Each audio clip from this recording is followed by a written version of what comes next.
Today, we become legends. Trigger warning, these picks aren't just uncommon, most of them are literally never seen. They're the types of picks that you get flamed in the pre-game lobby for locking in. If you're gonna get mad that I'm suggesting playing something other than the exact pro meta, this video might not be for you. But if you're into the more, let's say unorthodox style of Smite, definitely stick around. I guarantee you'll find at least one unique pick you've not tried here, if not many. Regardless of if you're a refiner or an innovator, everyone wants gems. Well, at my creator link at nexus.gg/intersect3, gem packs are up to 33% off right now, so if you're looking for some cheap gems for the holidays or just to buy some awesome skins, head over to nexus.gg/intersect3. Alright, let's break into these absolute abominations of pick ideas. Just to preface, these are my personal picks. I've played every single one of these numerous times, some of them I played more in their off role than their main role. They work for me. There's no guarantee they'll work for you, but I think they're worth a try, at least for one game. None of them are literal trolling like Kepri ADC with rings or whatever, but they are pretty out there, so bear with me on explaining why they work, at least for me. So pick number 1 is Kali mid. Probably the oddball pick most associated with me, Kali mid has a special place in my heart as one of the very first off-meta picks that I saw genuine success with over many games. It's one thing to dominate one silver lobby with a pick, it's another to win consistently in high diamond/masters MMR. If you're going to try Kali mid, you have to rush Crusher. This is an item I've been going on Kali for probably 3 or 4 years as a rush, way before Crusher became super popular recently. It allows Kali to have some early game. Pen, power, and attack speed is basically ideal stats for Kali, and the passive triggers on 3 out of 4 abilities, which is decent. Max rank Lash with Crusher hits for 425 base damage and 105% scaling, so I essentially play Kali's early game as if she's ability based, relying heavily on AA cancels and Lash, then transition out of that into an auto attack build after the Crusher. I find this stabilizes her early levels so well to the point where she can even compete with or out damage a lot of junglers from around level 7 to 11. She does still fall off very hard in the mid game though, so you've got to be prepared for that as you build towards her endgame, which as we all know is broken. Now, as with all physical mids, don't just insta-lock Kali mid. In a normal composition, the mid is pretty much the only magical damage on the team. If you go physical, ADC or jungle needs to switch to magical, otherwise you're trolling. Don't be that guy. Pick number 2, Nox support. The only viable support mage in my opinion. Baron is close, but not quite there. And anyone who picks Afro support or other healer support mages in general is trolling or has built their team comp around it to make it work. Nox support just works on its own in my opinion, and she's the only mage to achieve that. I typically go mostly tank, but with some supportive mage items thrown in like Pythag Piece, Soul Gem, or Spear of the Magus, though I usually only build one of these per game to be like still pretty tanky. Nox also has access to Lono's Mask, which in support is really nice since you're mainly looking to CC and apply the ult's debuffs to as many people as possible. You don't care too much about your damage after the early game. As you may have gathered, Nox's combo is the main reason I think she genuinely works in support. If you get hit by it late game, or even early game to be honest, and Nox has allies around, you're probably dead if you don't have beads.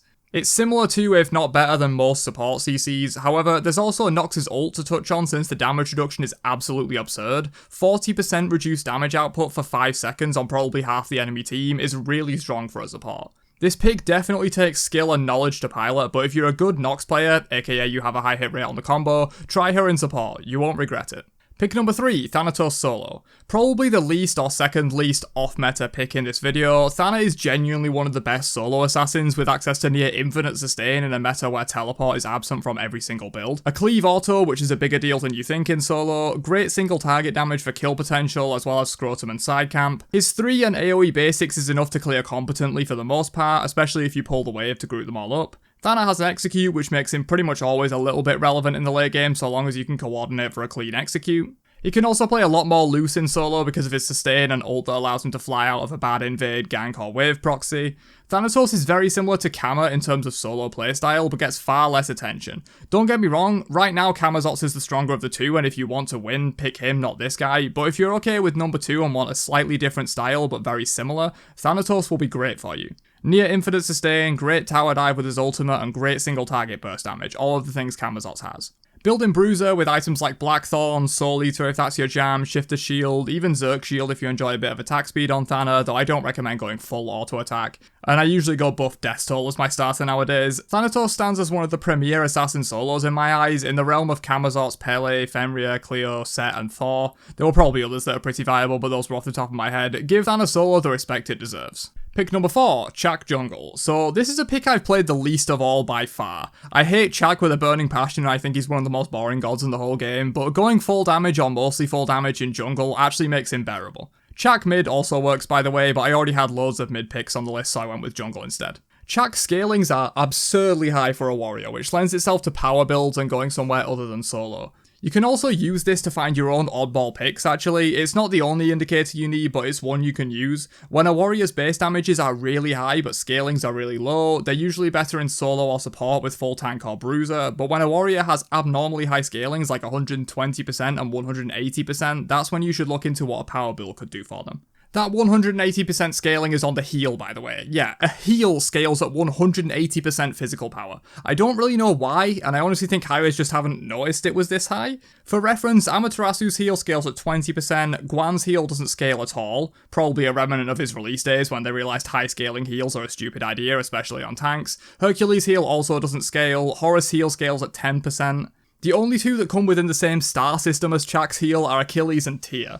Tyr scales at 20% per hit with 3 hits max, so 60% in total, and Achilles heals 10% per hit, max 4 times per ability, so 40% per ability, but Achilles can also proc this heal many times over. However, even with Achilles' entire kit under the effects of his 2, hitting maximum targets with every ability, he scales at 130% on that heal. Even with absolute max value on Achilles 2, you're still 50% scaling short of CHAAC just pressing 3. Again, I don't know if this has gone unnoticed because it like ticks 12 times in total and people don't realise how high the scaling value is going to get on that, or it's meant to be this strong, but if you've ever seen a CHAAC heal half his HP with Rain, this is probably why. With a 400 physical power build, this would heal 720 just from scaling, plus 360 base damage, and you're healing over 1000 just with Rain. Sorry, I got sidetracked ranting about Smite again. Where were we? Oh, right, CHAAC jungle. So yeah, the heal is busted with high power. His 1 and 2 scale at 70%, which is respectable and above average for warriors, but below average for most assassins.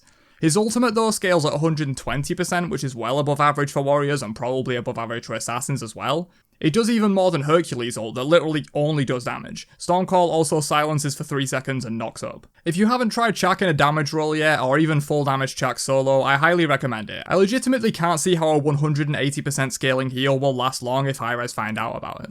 Pick number 5, JANUS solo. If you thought Sobek solo was cringe, wait till you see JANUS solo. This pick is reserved solely for pissing off the enemy team. It's a good pick, don't get me wrong, but I think at least some of it comes from the enemy team tilting harder than the Titanic on its maiden voyage. The strategy here is just to power farm. If you think you have kill potential, you don't, just keep farming. Now, on a real, if you think you have the kill, go for it, but passive farming on JANUS solo can very easily get you to 20 before 20 minutes with little effort, so long as you know the ins and outs of JANUS from playing him in mid. However, it relies a lot on the enemy team having bad communication and not really catching you out, aka it's great for farming ranked wins but terrible for actually having fun. Just be there for every single wave, which is not hard on JANUS because of his insane mobility. Build Soul Gem for sustain since it stacks on his 3 and portal, so you can almost always have it ready. Then, between waves, you just want to box the enemy god for a bit. Haha, just kidding, you actually want to proxy the next wave and invade the enemy jungle, then last spam as you portal out with all their farm. I did warn you this pick was cringe, but it genuinely works if you have no self-respect or dignity and care only about your Smite rank. Pick number 6, Wukong mid. Another physical mid, same rules apply as with Kali mid, don't insta-lock it, wait for a magical elsewhere, if they lock in Hunter and Assassin for ADC and jungle, switch off Wukong unless you want to lose. So Wukong is one of the safest gods in the game, maybe beaten out by JANUS and trailed by Jingwei. The safety is pretty important in mid since it's the lane that gets by far the most action and ganks most of the time in the early game due to its central location in the map. A kill in mid opens up almost anything for your team. Gold Fury, Pyro, FG, all 3 lanes towers, these are all within reasonable reach from mid lane. But a kill in duo lane pretty much only opens up Gold Fury on mid or duo towers. Pyro and FG are pretty far out of the way, never mind solo lane towers. But I digress, this video's about trolling your teammates, I mean off-meta picks, and his safety is just one of the things that makes Wukong a strong mid. He also has excellent wave clear, with the magic cudgel taking care of the wave very quickly and easily once it's maxed, and earlier in the game you can just 1+2 the wave instead. In mid, I build in full damage with a bruiser or tank item slotted in only if I feel I really need it in that game. Stacking trans early is nice for tons of power and to solve Wukong's minor mana issues that arise without blue buff and totem, but you can also go for a more early game centric approach with a Crusher or Jotun's Rush, then build trans afterwards or not at all. Soul Eater is basically essential on Wukong mid though. You'll be taking a lot of early fights and poke in mid far more than in solo, and Soul Eater fixes this basically. It's already a popular item on Wukong though, so I don't think I need to stress it that much. I don't recommend rushing Soul Eater first item, it simply provides Garbo stats and will literally hand the pressure to the enemy mid and jungle on a silver platter. I usually go it second or third, depending on if I go trans or not. For starter, I almost always go Bluestone to help keep up with the mages on wave clear and damage, but if you really want, you can try other things. Pick number 7, ANHUR support. Probably the most troll of all the picks on the list. This one comes from the crazy mind of Trio, one of my Smite buddies.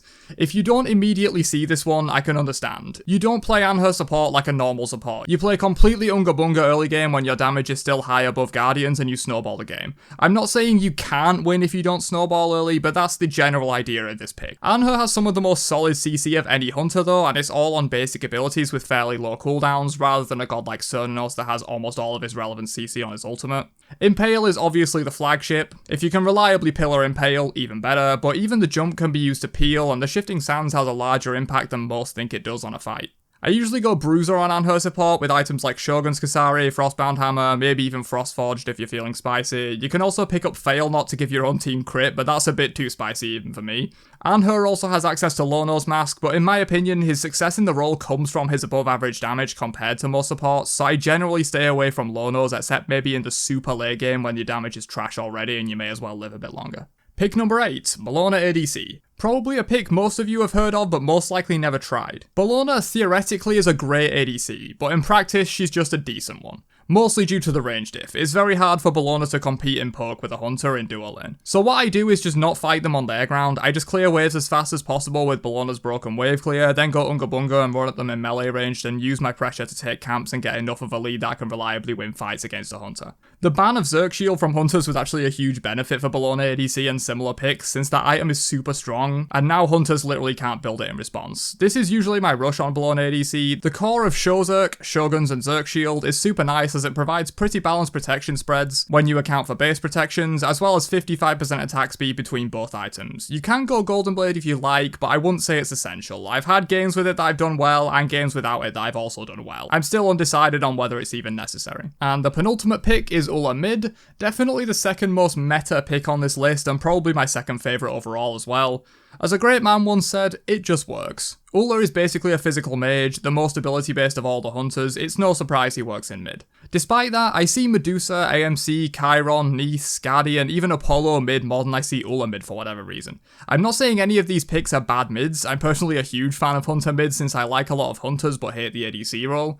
I'm just saying ULLR mid is underrepresented in the hunter mid meta in my opinion, and I hope to change that. ULLR's full combo, which by the way is guaranteed after you hit an axe notwithstanding CCR, DR or cleanses, does 690 base damage plus 235% scaling. That's more than enough for me to consider him replacing a mage for the mid role. ULLR's difficulty is also enormously overstated. If you can hit an axe, you can play ULLR. It really is that simple. Everything else is just 2 buffs, a stance switch and a jump. I guess there's hitting Hail of Arrows raw, but other than that, he's really not that difficult. Especially not as difficult as people make him out to be. I definitely recommend giving ULLR mid a try if you haven't already and enjoy physical mids or ULLR in the ADC role. And finally we have Hades Jungle. Competing with ANHUR support as the most troll pick on the list, Hades Jungle is legit fairly viable, no meme. I'm not saying it's top tier, I'm not really saying any of these picks are top tier, but they're viable. Hades of course has amazing sustain which allows him more flexibility in what starter he goes and allows him to stay out longer than most of the junglers to get extra farm. You can gank with the dash, but I would blink engage and use the dash either to escape if it's a bad call or chase if it's a good call. Always good to have a backup plan. He also gains giga protections from his ultimate, 160 to be specific, so even with literal full damage he can be quite hard to kill in his ultimate. His damage is also absurd if the right scenario arises, and that's where a small problem comes up with playing Hades in a non-laning role. You can't just blow people up using minions all the time. Sometimes you can, on ganks, maybe if the wave is pushed, but you can't rely on it, which does reduce his damage output a bit. But in my opinion, he still has enough damage, especially if you're generally not trying to solo people on ganks and you have teammates fighting with you. Hades is also an invade menace with some of the best camp secure in the game using his 3. I would only recommend this one to experienced junglers though. Even if you play Hades in another role, I recommend knowing jungle well before trying this one. It can seem terrible if you don't know what you're doing. But that's it for my personal top 10 off-meta picks that you probably never tried before. If you enjoyed, don't forget to drop a like on the video before you leave, and I will catch you guys in another one later on. Have a great day, and peace out, you nerds.